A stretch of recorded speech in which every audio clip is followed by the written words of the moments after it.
Hi everyone and welcome back to my booktube channel, Lisa in Bookland. It is Thursday the 14th of March and I cannot believe it's that late in March already. You've been so patient. It's the first day of my annual leave, so I'm so excited to finally have time to be able to throw myself into the Irish Readathon properly. I just uploaded a video that I had filmed for ages but I just couldn't get around to editing it, and I'll probably be doing more editing later. Whoops.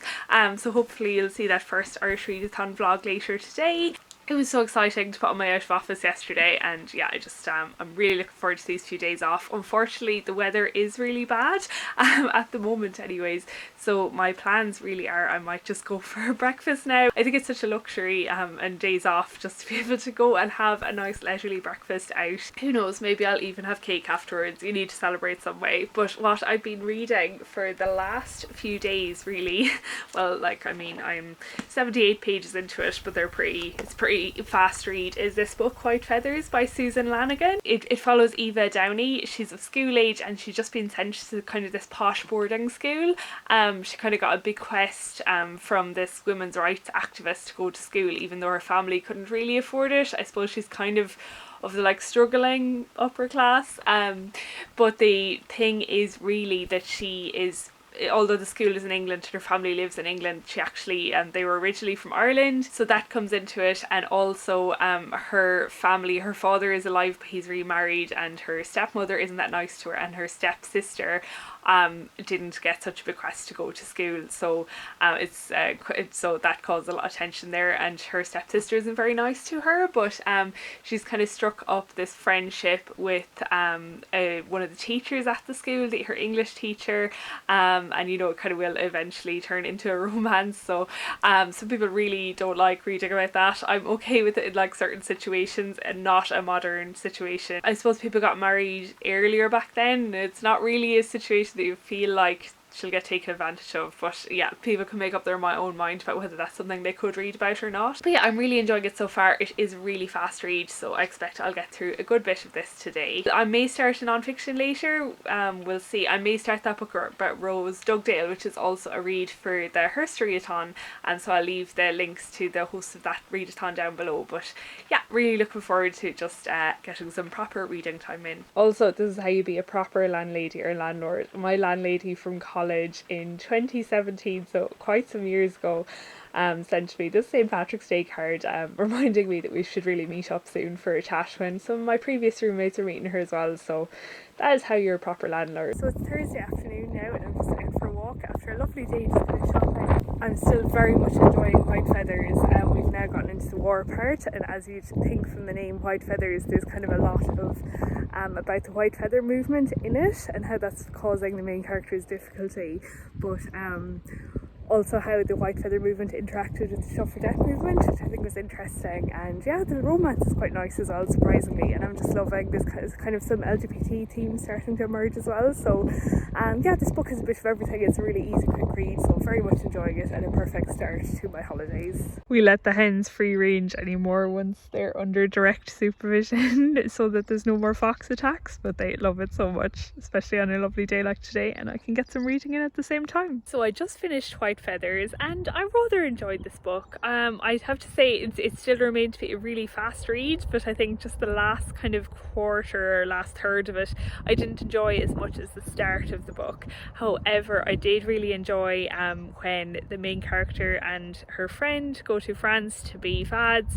and they work in a field hospital, and especially Eva's experience of being a nurse in an operating theatre, and that it was a very short section of the book, but I really liked how it was done. It was a little annoying how there was letters between her and somebody else, and they were going back and over like text messages like day after day. I don't think that was the case in 1916, but yeah, the ending was just a little bit weird, especially with the sister, but in the whole I enjoyed it, and it's definitely a nice quick read. So I've skipped a whole day and it's Saturday evening, but yesterday evening I went to see Wicked Little Letters, which, oh my god, is such a good film. So funny, I love the costumes, and yeah, I just really loved the story, I suppose, behind it, which I think is based on a real story, so that always adds something special to it as well. So I highly recommend it if you haven't seen that film yet. And then it was 2 matches today on a very rainy day in Galway. But now I am ready to spend the rest of the day burning through this book, Heiress, Rebel, Vigilante, Bomber, The Extraordinary Life of Rose Dugdale. And the best thing about this book is I do have a big stack of books for the Irish Readathon, but I picked up this book at random from my stack yesterday afternoon, and I started reading it, and I was about 50 pages in before we went to the film, and I was really enjoying it. And then I went to see the film, and little did I know that there is actually a film about Rose Dugdale called Baltimore coming out, which looks fantastic. So I'm really looking forward to that. I think it was out in April, so yeah, I'll put the date down there below if you are interested in it. But I am enjoying this book so much, as I said. So it's important to say that this is a non-fiction, so it fits in with the Heiress Readathon as well. It's the only book I'm expecting to read to fit in with that readathon, unfortunately, but it's great that it fits the two readathons. And it starts off about Rose Dugdale being presented to Queen Elizabeth in like 1957 or so, 1958. She was one of the group of the last debutantes to be presented to the Queen in that way, and it's obvious from the start, I suppose, that she is a bit disdainful of her lifestyle, but the condition of her allowing to be presented to court would be that she would be allowed to take the entrance examination for Oxford, which she does, and she gets in there, and I suppose that's when it all really kicks off. The amazing things she did in Oxford, the kind of circles she ran in.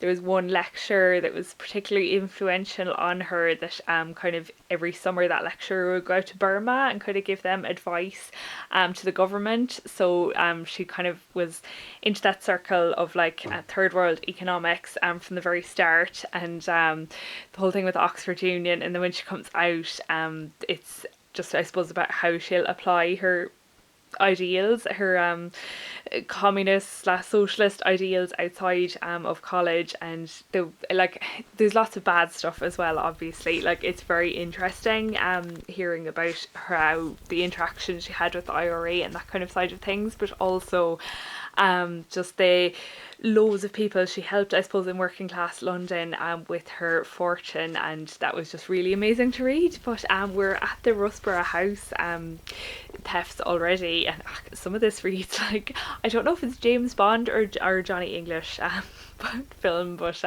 probably a cross between the two, at least for the thing with the helicopter. So it's just a wild ride, and I'm really enjoying it. But yeah, I'm just 100 pages in, and there are like, I don't know, over 300 pages in the book, so I actually don't know much about her later life at all, so really looking forward to getting into that. And yeah, I definitely, I'm it's quite early in the evening yet, so I may just very well finish this book this evening, which would be lovely. Happy St. Patrick's Day. I am fully on brand today with my green hat and green jumper and green top. But yeah, I'm still reading Rose Dugdale's biography, which I think is absolutely brilliant, so I'm really enjoying it. Obviously I wasn't alive during the Troubles, but definitely remember learning about some of the things in history, and my parents certainly remember them. So yeah, it's just a novelty, I suppose, to read a more recent history when usually I'm reading like 18th or 19th century history. Yeah, so plans for today, I just baked a cake, hoping to get some green food colouring. I just like to go all out. It's just one day, and we're going to the parade, and yeah, nice dinner, that's about it. So yeah, talk to you later. So it's now Tuesday morning, and I had a lovely St. Patrick's Day weekend. Hopefully I'll have captured some clips of the parade. We had a nice dinner. I had a friend come over for a little bit, which was nice. The lambs on the farm kicked off in earnest, so they're very cute. I didn't do as much reading really as I'd expected, because I've been playing a lot with my sewing machine while I have more time, and I decided to attempt to try to make a shirt, so I'm at the very start of that, so it'll probably be a disaster, so you probably won't see the results. It is very nice, kind of feeling myself getting a tiny bit better. But in terms of what I was reading, I finished reading this book, Heiress, Rebel, Vigilante, Bomber, and The Extraordinary Life of Rose Dugdale at 8:30 last night, and on the 9 o'clock news it was that Rose Dugdale had actually died, so that was a bit of a coincidence. But yeah, I thought this is an absolutely brilliant non-fiction book. I definitely, as I mentioned in one of my earlier clips, I didn't know anything about her life after after she was in jail, so it was really interesting to learn about her later life, about kind of her anti-drugs activity in Dublin and kind of the vigilante squad that she had there, but also her continued involvement with the IRA in the 80s and 90s, all the way up to the Good Friday Agreement, and afterwards, where she was like part of the IRA's like R&D unit, where they basically came up with like weapons and bombs in Mayo and tested them out. And pretty advanced chemistry. Like, her background wasn't in science at all, but herself and this other man, Jim Monaghan, they obviously had serious brains. So I suppose it's a pity that they didn't direct them to something a bit less harmful. And they also came up with like the famous biscuit launcher, which they later replaced with rice. There was lots of icing sugar used. Like, it just very, very much just kind of making do with what they had to make these explosives. Obviously there's a lot of recent history here that caused a lot of pain to people, a lot of death, but I do think it was handled very even-handedly. Like, Seán O'Driscoll just reported the facts and always made sure to include like victim stories and things. But it was really, really fascinating to see how that wing of the IRA operated, especially in the latter years of the Troubles. But yeah, really, really was just a really brilliant portrait of a woman, and as he sells himself in the end, that was capable of like really a lot of kindness and generosity and doing good things, and obviously a lot of violence, especially against the upper classes. She'd absolutely no sympathy for people like that. So in terms of what I'm going to read next then, I think I'm going to start this one, another children's book that was on my TBR, Spirit of the Titanic by Nicola Pearce. I expect I'll finish this today. During my sewing adventures, I'll be listening along with that Rest is History podcast about the Titanic. The Titanic always bothering me a lot, I don't know why. I've only seen the film once.